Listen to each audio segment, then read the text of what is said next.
another Hearts of the West video showcase of Western music, cowboy poetry, and at the end, I have a new format now.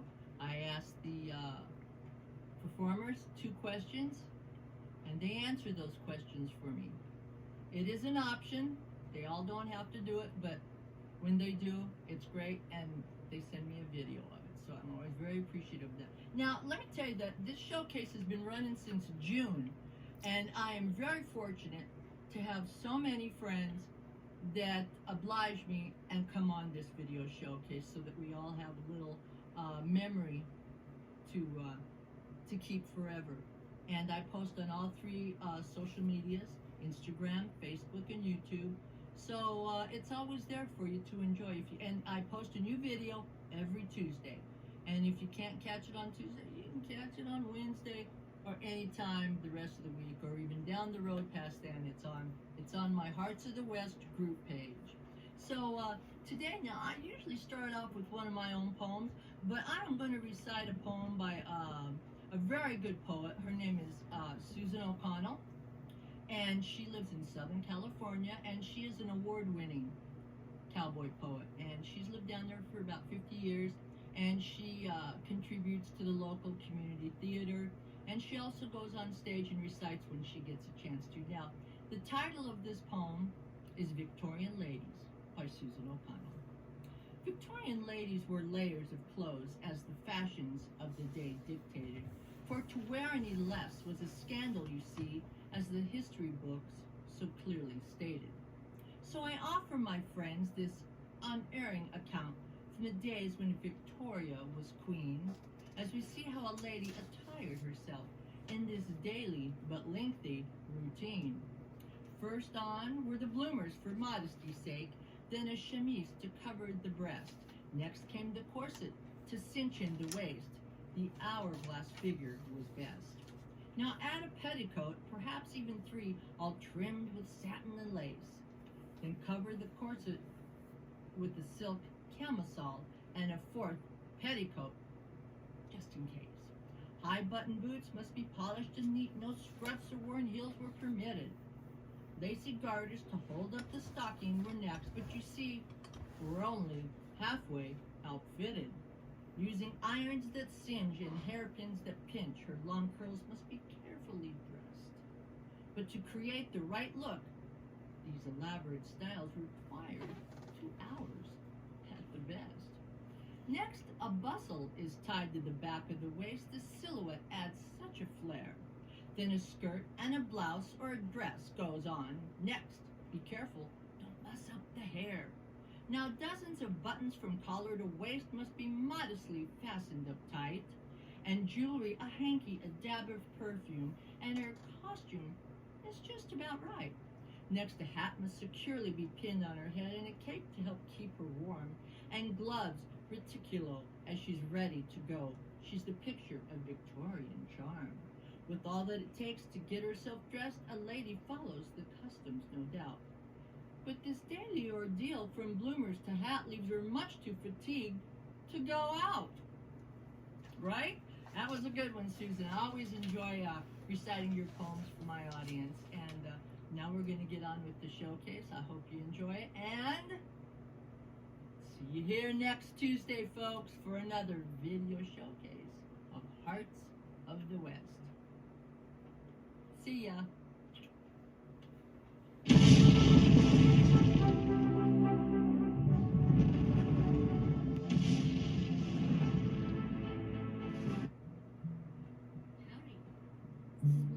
Foxx, and I'm gonna sing you a song I wrote called Punching a Few Bells. Because I'm a cow puncher, cow poet, whatever you want to call me, day rider,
that barbed wire cut on your hand, then that hole in the bottom of the water pan, then that poor young cowboy's heart.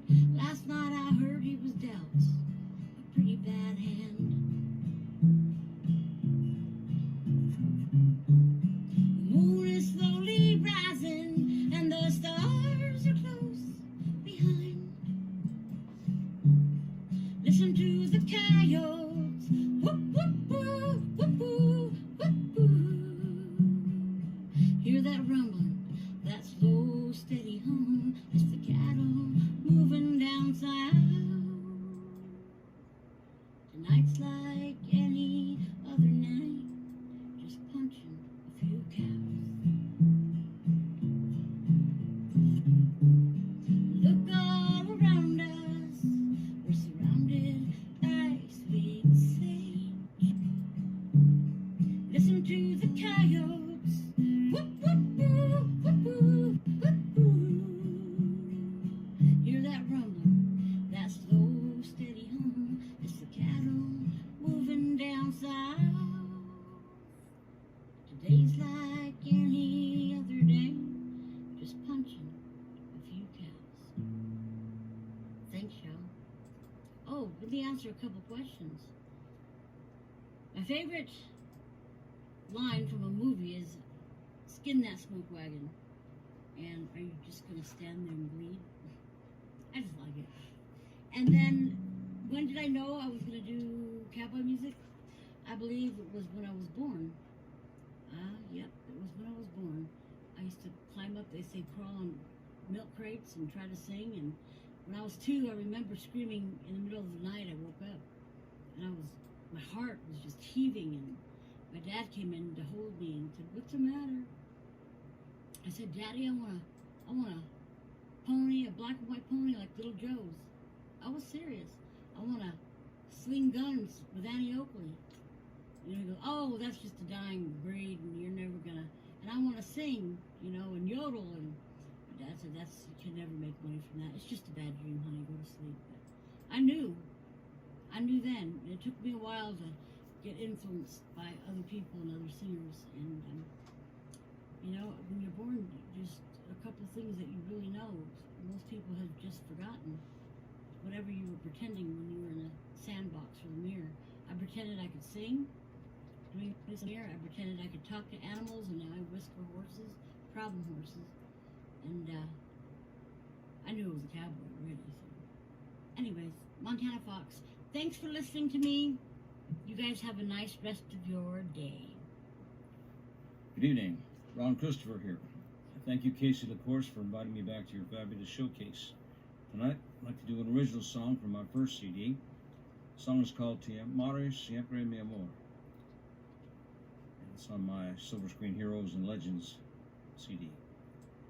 When I first started to write this song, I was trying to write one of those legend songs that Marty Robbins always did, because he was a big influence on me. And I asked a friend of mine, "How do you say 'I will love you forever' in Spanish?" And he told me, "Te amare siempre mi amor." And I said, "Well, that sounds really romantic and sincere and sexy." Because the English version of that doesn't sound quite so sincere. So here we go.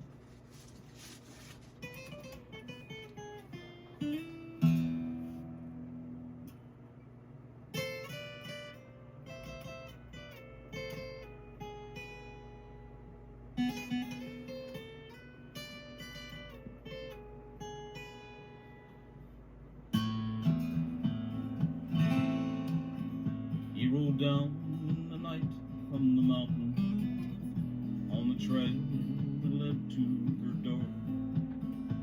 Unafraid, determined to fight, risking capture to hold her once more. While the moon was in hiding, silently he would slip by.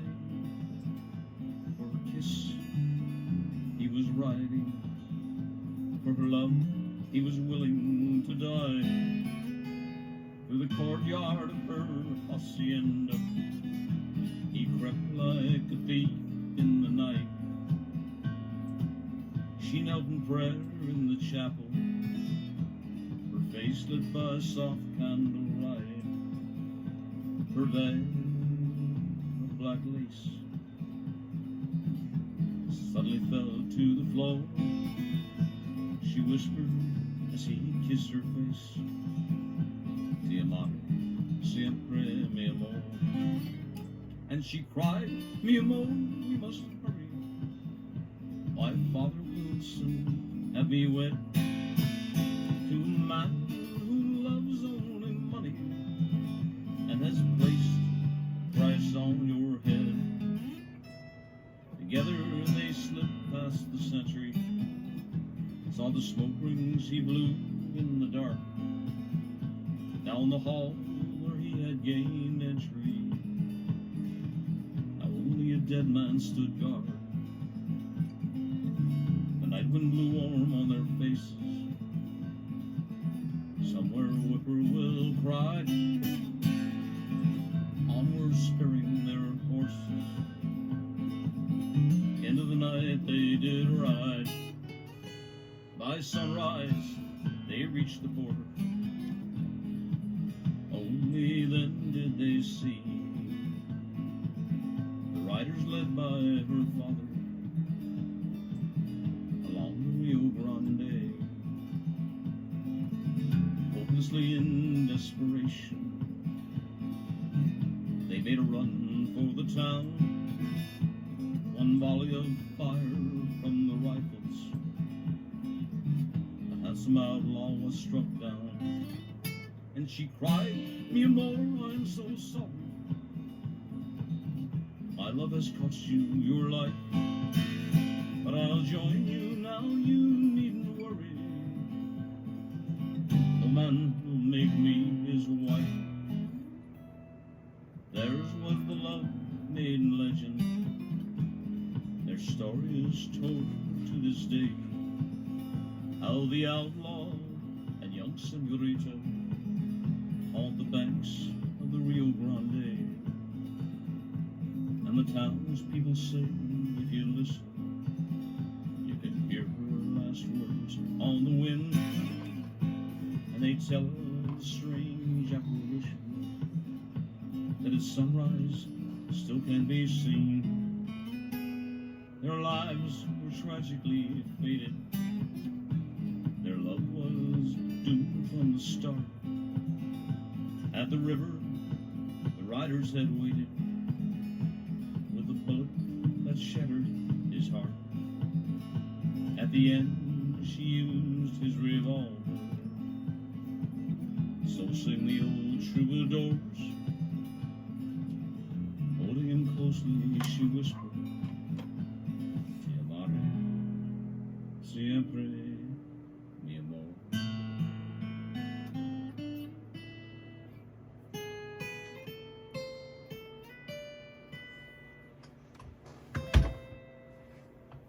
Thank you.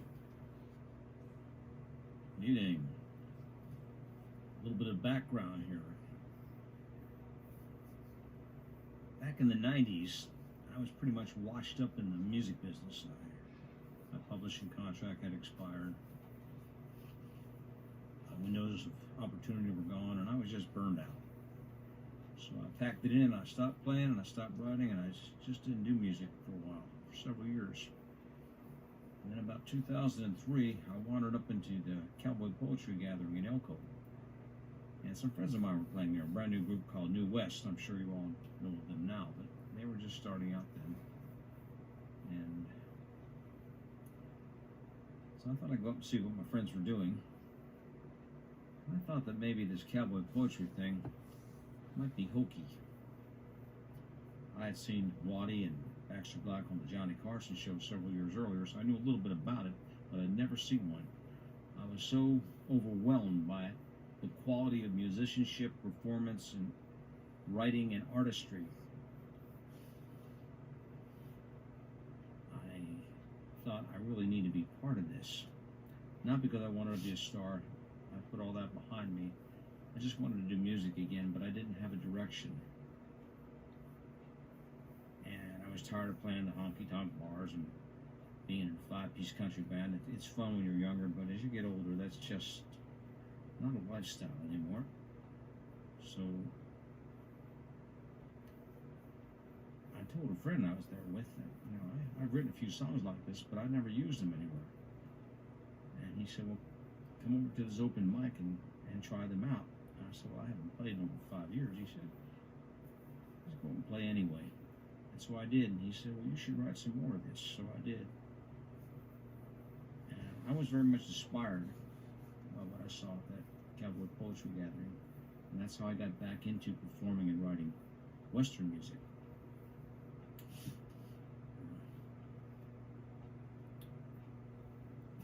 5 years, 5 CDs later, I'm still at it.